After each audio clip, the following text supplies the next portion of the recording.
Hi, my name's Curtis Rees. I competed at the WorldSkills UK National Finals at the NEC in Birmingham in November 2019 in welding. After 3 days of competing, I won the gold medal, which means I am the best in the UK.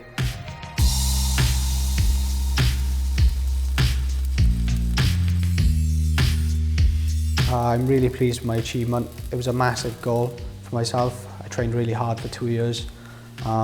It still feels unreal to today, but I got the gold medal and that just proves I've done it. I got involved in WorldSkills UK about 3 years ago, where I started competing in small little competitions around Wales. My tutor then approached me and said that my skill level is up to the standards of WorldSkills UK. Preparing for the WorldSkills, it was really hard. I had to come in twice a week in the evenings, once on a Wednesday for a couple of hours. I had to train quite a lot. There was loads of different various joints I had to weld, different positions, different materials, but I got it done. I've been in the college for 6 years. I've done 3 various courses, one being the City and Guilds. My core foundation was the ABC welding course, which was a brilliant course.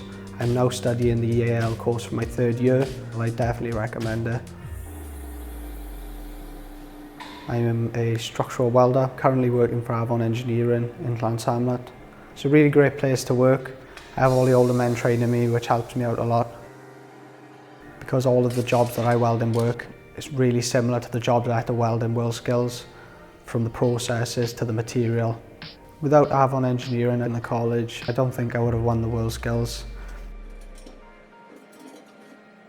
For any other future competitors, I strongly recommend you compete in. I was such a nervous person at the start. I still am a little bit, but it's definitely brought me out of my shell.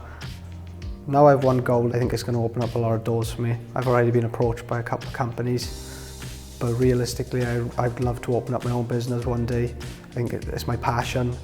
I feel like the industry has a lot of work for structural engineering.